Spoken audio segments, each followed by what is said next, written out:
Hello दोस्तों, स्वागत है आपका एक बार फिर हमारे चैनल पर। दोस्तों, आज हम जानेंगे 28 और 29 अक्टूबर 2023 में लगने वाले चंद्र ग्रहण के बारे में। ये चंद्र ग्रहण भारत में दिखाई देगा और इसका सूतक काल भी मान्य होगा। और चंद्र ग्रहण का गर्भवती महिलाओं पर बहुत ज़्यादा असर पड़ता है। तो इस काल में गर्भवती महिलाओं को क्या करना है, क्या नहीं करना है, चंद्र ग्रहण की टाइमिंग क्या रहेगी और ये ग्रहण कहाँ कहाँ दिखाई देगा और चंद्र ग्रहण से बचने के लिए आप क्या क्या उपाय कर सकते हैं, इन सब बातों की जानकारी हम आपको आज के वीडियो में देंगे। तो आप वीडियो को अंत तक जरूर देखिएगा। चलिए वीडियो शुरू करते हैं। तो सबसे पहले हम बात करेंगे सूतक काल की। सूतक काल का मतलब होता है अशुभ समय। इस समय कोई भी शुभ कार्य नहीं किया जाता है। यानी कि सूतक काल में कोई भी नया कार्य नहीं किया जाता है। बहुत सारे लोग तो सूतक काल में खाना पीना भी नहीं बनाते हैं और बहुत से लोग इस काल में खाना पीना भी नहीं खाते हैं। तो आपके घर में क्या नियम है आप देख लीजिए।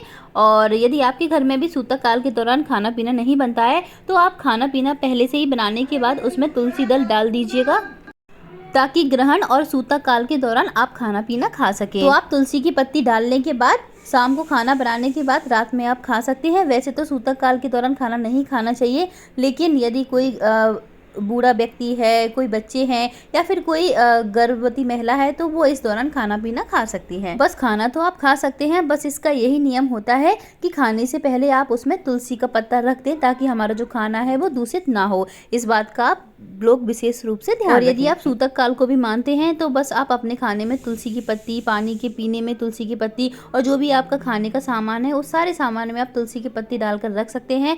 और उसमें आप चंद्र ग्रहण या फिर सूतक काल के दौरान भी अगर आप खाना पीना खाते हैं तो आप खा सकते हैं। देखिए, बहुत सारे लोग तो बहुत सारी चीज़ें मानते हैं कि हमें चंद्र ग्रहण में जो कार्य नहीं करने हैं वो कार्य हमें सूतक काल के दौरान भी नहीं करना है। लेकिन दोस्तों, ऐसा कुछ नहीं है। बस आपको सूतक काल के दौरान कोई शुभ कार्य नहीं करना है, कोई नया कार्य नहीं करना है, भगवान की पूजा पाठ नहीं करनी है और भगवान की मूर्तियों को स्पष्ट नहीं करना है। बहुत सारे लोग कहते हैं कि सूतक काल के दौरान हमें यहाँ नहीं जाना, हमें वहाँ नहीं जाना चाहिए, हमें ये नहीं करना चाहिए, हमें वो नहीं करना चाहिए। तो दोस्तों, ऐसा कुछ नहीं होता है। तो जो सूतक काल है वो 9 घंटे पहले लग जाता है, तो मान के चलिए कि आपका सूतक काल दोपहर 2 बजे से लग जाएगा। और वहीं बात करें चंद्र ग्रहण की टाइमिंग की, तो इसकी शुरुआत होगी 1:25 से और इसका ये जो समाप्त होगा वो 2:23 पर। ये जो चंद्र ग्रहण है उसका जो समय है वो बहुत ज़्यादा नहीं है, लेकिन बहुत सारे लोग होते हैं जो रात में सोते नहीं हैं, तो इस बारे में अभी हम थोड़ी देर से बात करेंगे। तो अब ये बात करते हैं कि ये चंद्र ग्रहण कहाँ कहाँ दिखाई देगा। तो ये चंद्र ग्रहण भारत में तो दिखाई देगा, इसी के साथ ये एशिया के सभी जितनी भी कंट्रीज हैं उन सभी में ये चंद्र ग्रहण दिखाई देगा। इसके अलावा ये अमेरिका, ऑस्ट्रेलिया और अफ्रीका में भी दिखाई देगा। चलिए अब बात करते हैं कि चंद्र ग्रहण के दौरान हमें क्या क्या करना है, यानी कि हमें क्या क्या सावधानियां रखनी है, हमें क्या क्या कार्य करने चाहिए और क्या क्या कार्य नहीं करने चाहिए चंद्र ग्रहण के दौरान। तो सबसे पहला तो ये कि आपको ग्रहण के दौरान घर से बाहर नहीं जाना है। सूतक काल के दौरान तो लोग घर के बाहर जा सकते हैं, लेकिन ग्रहण के दौरान आपको घर से बाहर नहीं जाना है, यानी कि हमें घर के अंदर ही रहना है। लेकिन इस बार जो चंद्र ग्रहण है वो रात में पड़ रहा है, तो इस समय तो वैसे भी घर से बाहर कोई नहीं निकलेगा। और दूसरा ये कि हमें चंद्र ग्रहण के दौरान खाना पीना नहीं खाना है। अगर आप खाना पीना खाना चाहते हैं तो उसमें तुलसी की पत्ती डाल के आप खाना पीना खा सकते हैं। और चंद्र ग्रहण के दौरान खासकर गर्भवती महिलाओं को कोई भी धारदार वस्तु का इस्तेमाल नहीं करना है, कोई भी चाकू, छुरी आदि का इस्तेमाल नहीं करना है। कहते हैं कि बच्चे के दिल में छेद हो जाता है, या फिर यदि आप कोई धारदार चाकू या फिर किसी धारदार वस्तु का इस्तेमाल करते हैं तो बच्चे के हाथ, पैर या फिर कोई भी अंग कट जाता है। तो इस बात का हमें ध्यान रखना है कि हमें कोई भी धारदार वस्तु का इस्तेमाल नहीं करना है। वैसे तो ये काफ़ी पुरानी बातें हैं, विज्ञान इसको नहीं मानता है, लेकिन वैज्ञानिक ये भी मानते हैं कि चंद्र ग्रहण के दौरान हमारा जो वातावरण है वो काफ़ी सेंसिटिव हो जाता है।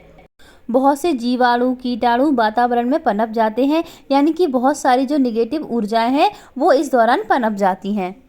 इसीलिए इस दौरान बीमार होने के काफ़ी ज़्यादा चांसेस होते हैं। इसीलिए खाने पीने और घर से बाहर जाने के लिए मना किया जाता है।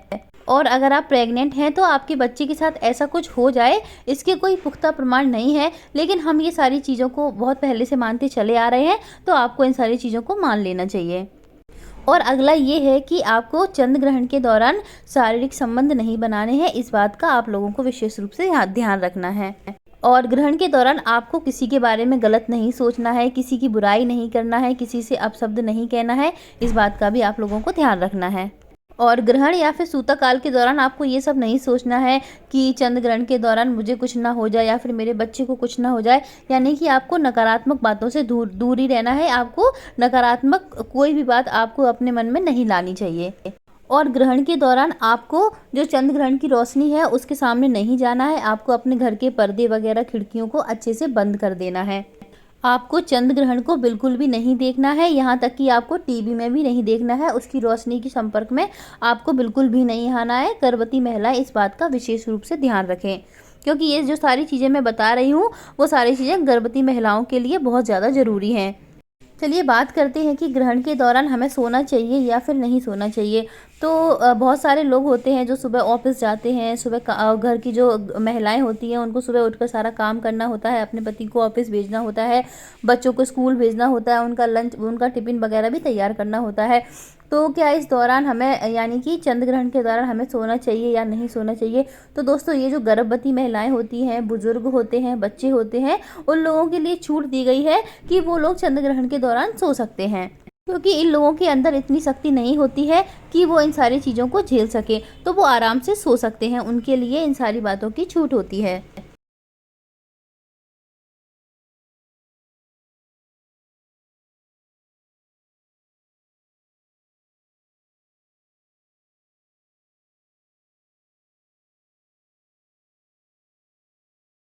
बस आपको इस दौरान सकारात्मक सोचना है, अपने आसपास सकारात्मक वातावरण बनाना है। कोई भी आप गलत बात या फिर नकारात्मक बात ना सोचें, इस बात का आप लोग विशेष रूप से ध्यान रखें।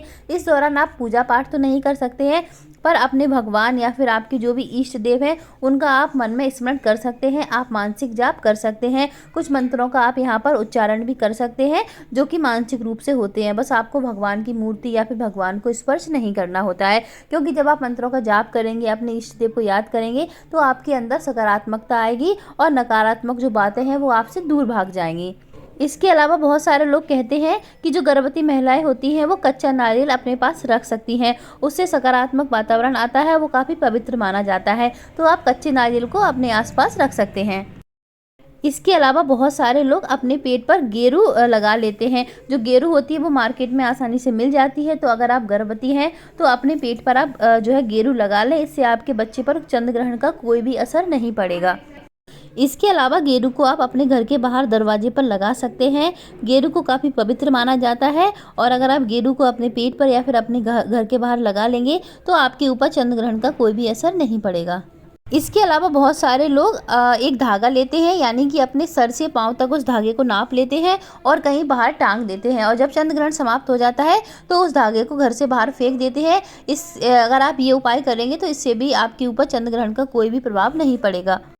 तो इन सारी चीज़ों को आप अपना सकते हैं, इनसे आपके ऊपर कोई भी प्रभाव नहीं पड़ेगा। तो ये तो हो गई कि आपको ग्रहण के दौरान क्या क्या करना चाहिए, इससे आपके ऊपर चंद्र ग्रहण का प्रभाव ना पड़े।